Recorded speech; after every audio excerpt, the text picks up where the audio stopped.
What's up, beautiful people, beautiful Huddleites? Come on, gather around on Facebook. Come on in. I got a quote to share with you. It's going to hit you heavy. It's going to hit you hard. It's going to hit you right there. Here it goes. Some people think that a whole food plant-based diet is extreme. I mean, you're giving up all these things you love and you're only eating vegetables and fruits and beans and lentils and stuff, right? 500,000 people a year will have their chests opened up and a vein taken from their leg and sewn into their coronary artery. Some people would call that extreme. Dr. Caldwell Esselstyn. We're going to get into the foods you should fear in this series. Well, let's roll that intro.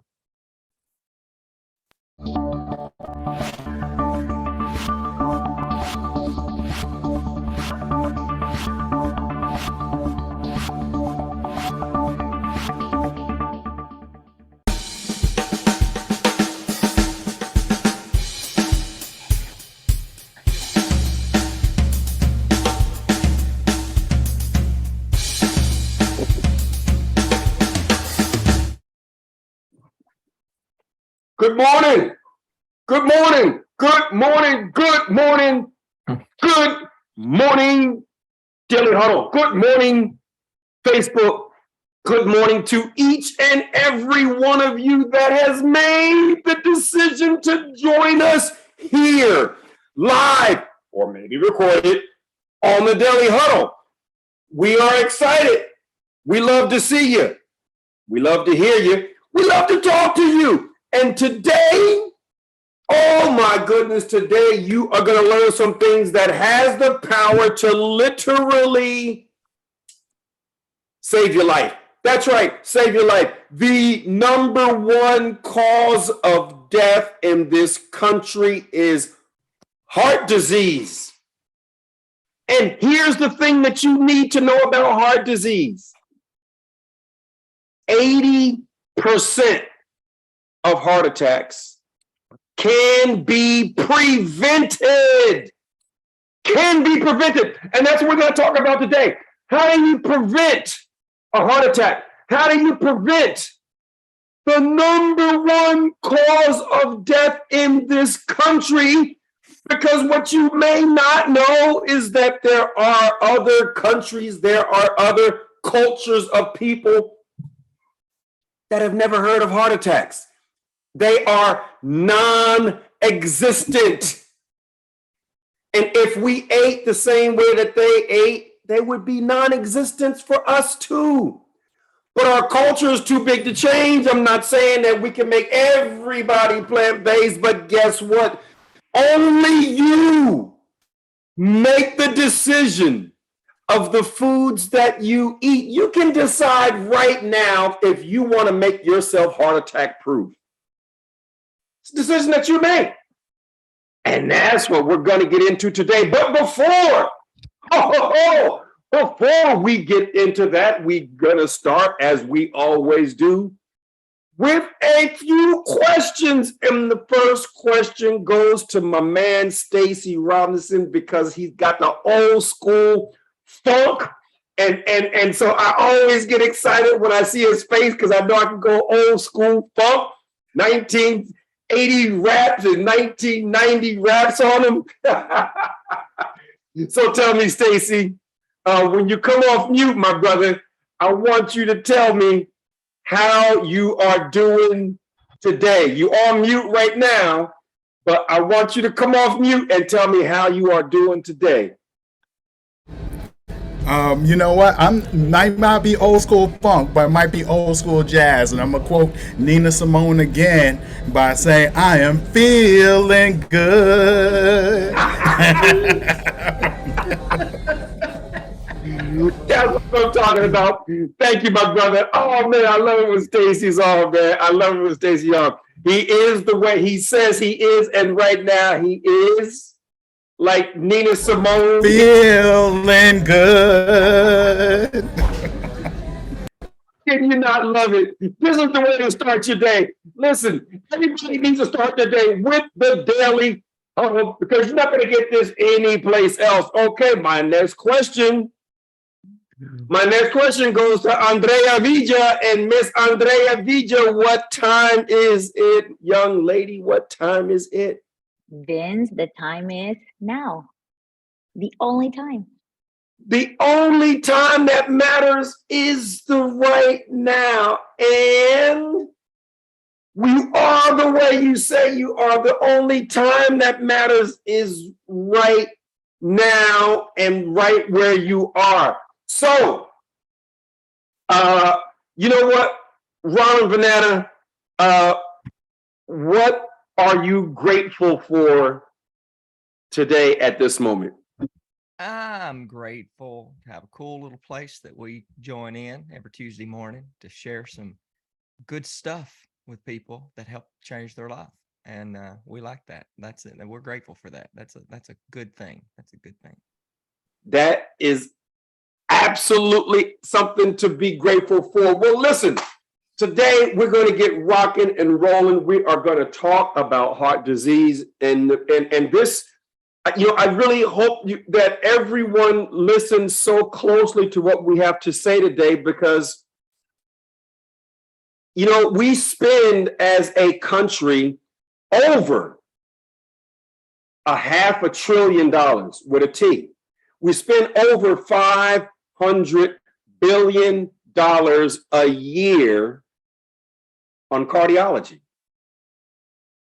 That number is ridiculous. We spend over $500 billion on cardiology, different types of procedures, different types of surgeries, different types of medication. Oh, we spend all of this money on these different things that you can put to look inside. All you got to do is change the way you eat. It's simple. All you got to do is change the way you eat. And we know that from two bodies of work. Number one, the Tarahumara Indians, the Papua Highlanders in New Guinea, rural Africa, rural China. Guess what their incident rate is of heart disease? 0, not low, 0.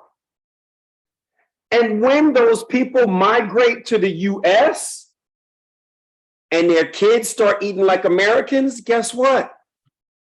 They start getting heart attacks just like Americans. No, it's not in there. It's not some genetic predisposition. It's the environment. Rawlin, talk to us today and share with us, if you could, a little more information on what we should fear, what foods we should fear and why. So I'm going to ask y'all a question, because, we're talking about heart disease, right? So if you're watching this right now, let's take a step back from this word called heart disease. Okay. Because if you don't have heart disease, then you don't fear it. Well, I'm going to show you why you should. Okay. So has anyone ever heard of something called high blood pressure? Wave at me. Has anyone ever heard of anything called high cholesterol? Wave at me. Has anyone ever heard of anything called dementia? Has anyone ever heard of anything called erectile dysfunction? Has anyone ever heard of anything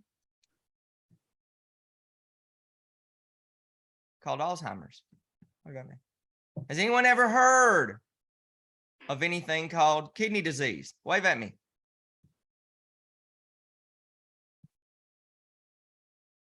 I want you to think about something for a second. All of those things are related to cardiovascular or vascular systems, I guess I should say, to be accurate. Mr. Vince Rountree would have fixed that for me if I hadn't have fixed it. I would have. Vascular, right? we think about these problems as separate issues. We think of them like changing car parts out of an engine. Alternator's bad, you change it out. Spark plugs are bad, you change them out. That's not really the way our body works, because guess what? We have a vascular system that goes in and out of every single organ in our body, don't we? And so what is heart disease? Well, heart disease is damaged arteries to the heart. Well, what is erectile dysfunction? Damaged arteries to the penis. Well, what is high blood pressure? Damaged arteries all over your body. They're not elastic like they're supposed to be. There's too much volume of blood for the stiffness of the arteries. There's blockages in the arteries. All those reasons for high blood pressure. Okay. I want to bring this view back for everyone, because if you think that this conversation on heart disease doesn't affect you, then you missed everything. Anybody got veins? Wave at me if you got veins. According to the book, How Not to Die by Dr. Michael Greger, he covers the top 14 leading causes of death, all of which are preventable with food, or largely preventable, if not completely preventable, from making comprehensive lifestyle changes. How Not to Die, that book. In the introduction of that book, this is what he says. Dr. Michael Greger says that all these diseases, right, are preventable by changing the way you eat. Well, here's the problem. Most people eat and have terrible ideas as it relates.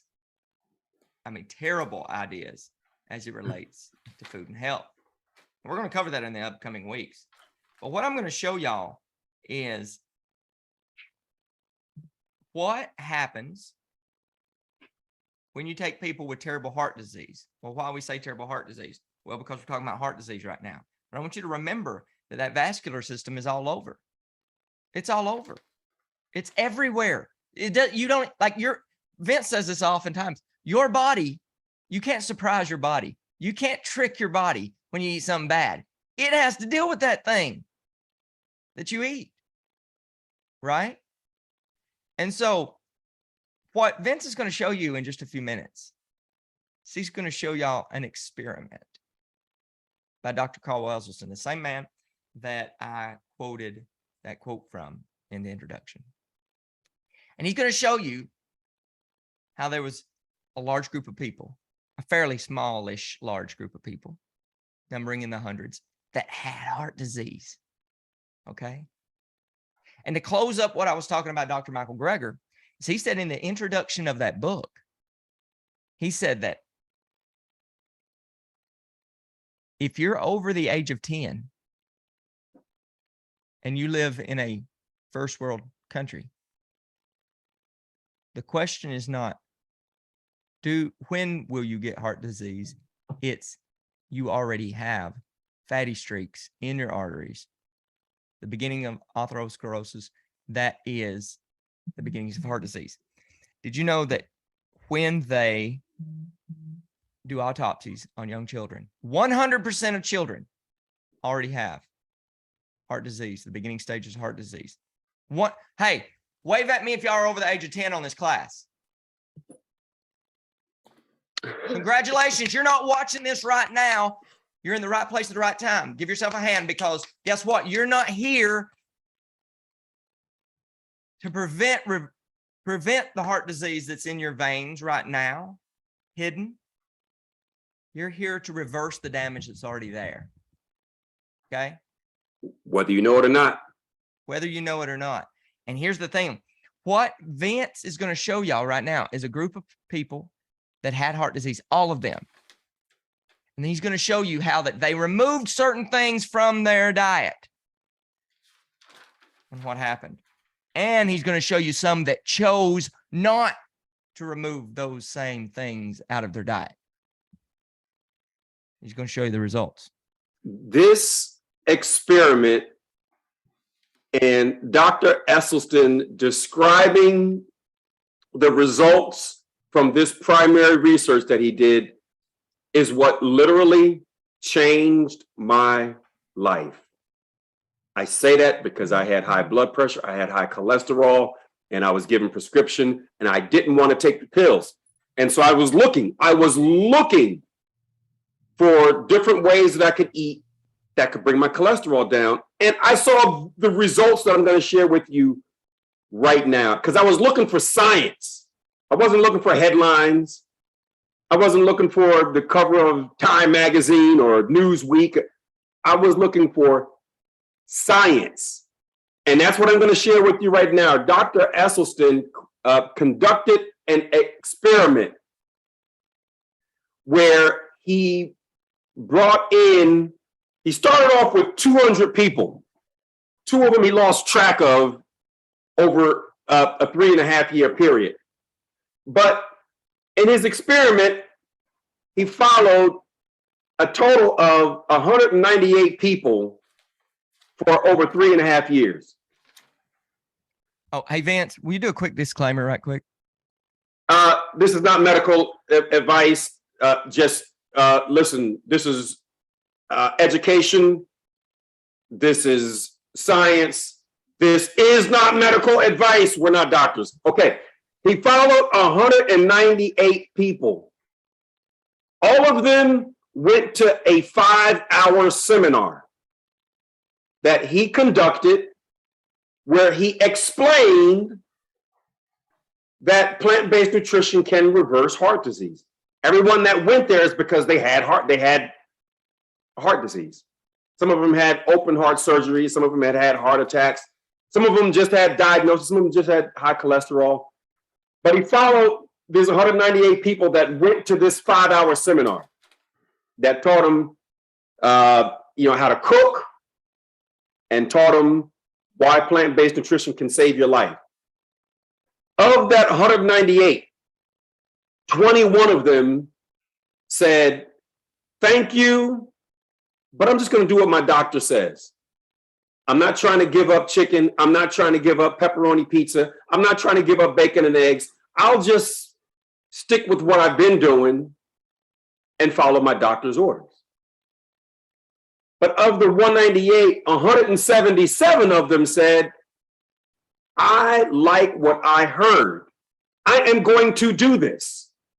I am going to eat a plant-based diet that consists of fruits, vegetables, whole grains, beans, lentils, split peas, chickpeas, potatoes, and other plant-based foods. Plenty of herbs, plenty of seasonings, plenty of spices." Well, how did they do? Over the next 3.5 years, how did they do? Well, there's 21 people over here. And over the next 3.5 years, 13 of the 21 had further progression of the disease. That means it got way worse. It means that they had a situation that was worse over time. They either had heart attack, they had stroke, they required surgery, they required angioplasty, they had another event. That 13 out of 21, that's 62% of them in 3.5 years got worse. 62% got worse. All right, how about over here? How did they do? What happened to them over 3.5 years? How many you think got worse? Well, over here we had 62%. So how many over here? 1 out of 177 people. Just 1 got worse. Just 1. Now, that should blow your mind. In other words, 0.6% got worse. That means 99.4% didn't get worse. 99.4% compared to 38% over here. If you look at the numbers, if you have the disease, if you have heart disease, do you want to be on the side where you got a 99.4% chance of getting better? Or 38%? What side do you want? You want 99.4% or you want 38%? Which one do you want? Tell me. Yeah, let me pop in here for Vince. Let's reframe this and pretend like it was like a surgery instead. And the doctor said, "Okay, I got two options for you. You can take a surgery that's going to give you a 38% chance of success, or one that gives you a 99.4% chance of success. Which one you want to take?" 99 problems, but heart disease ain't one. Now my brother going Jay-Z on me. Exactly. That's the disease right there. When you got that going on one place, you got that going on every place. This is atherosclerosis. When you have this one place, you have this every place. This is a vascular disease. This is not caused by old age. This is caused by lifestyle. It's caused by the food that we eat. So what's those foods, Vince, that are so fearful? If you go back that one slide one more time, what was the foods that the 21 group kept eating that the 177 group stopped eating? What are those fearful foods? The fearful foods that these folks were eating and these folks gave up. These folks ate foods that caused their system, their problem to get worse. And what were they eating? Meat, cheese, fish, dairy, eggs, even free range chicken, even if you pull the skin off, even if it's the grass-fed beef, even if it's the organic. Look, it all has saturated fat. And saturated fat causes this. It's that simple. If you choose to eat meat, cheese, fish, dairy, eggs, particularly in large quantities, if you have one serving of fish a week and the rest is plant-based, you're going to be fine. Nobody does that.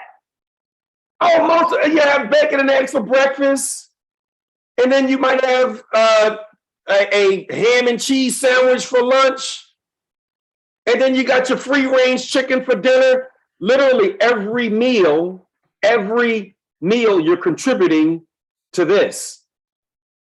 Every meal. I mean, think about every restaurant you go into, guys. Think about every restaurant you go into. Like, you order the food and the largest portion of the plate is full of meat. And then all the vegetables and stuff that's put on it is covered with dairy and butter and cheese, right? So like, people tell me all the time, well, I don't eat that much meat. It's like, you don't have a clue on how much meat you eat. You don't have a clue on how much. It's so a pattern of our life. And I don't mean that disrespectfully, because I didn't know either. Heck, I own 2 restaurants that sold it to people. How's that menu creator? Right? So like, I'm not bagging on people. I'm just saying, trying to wake you up and shake you so you're like, holy crap, I didn't even realize what I was doing. Go ahead, Vince. Now listen, Stan the man has had his hand up before we even got started. And so I want to make sure that I have time to recognize Stan the man to see if he's got a question. I think. Go ahead, Vince. It was more of a comment when you mentioned how the Asian population doesn't have the heart disease until they get here, and start living the American lifestyle. And I say, maybe it's America. Exactly. But the truth about it is because of our lifestyle and the way the sad American diet, SAD, standard American diet, SAD American diet? That's it. Thank you. That's it. And it's that migration data that lets us know that it's not a genetic predisposition. It's that migration data. When you take people that as a matter of fact, one of my heroes is Dr. John McDougall, and he came across plant-based nutrition in the 70s. He's been doing this for a long time, and he was in Hawaii. And when he treated the natives that came from Asia that continued to eat their diet, they never had things like heart disease and cancers and diverticulitis and digestive. They didn't have it, but their kids that started eating like Americans in Hawaii eat, he realized that there was a distinct bifurcation between the parents and the next generation. And it just became crystal clear. Look, this is not genetic. This is environment. Nobody forces you to eat certain foods. That is 100% your decision.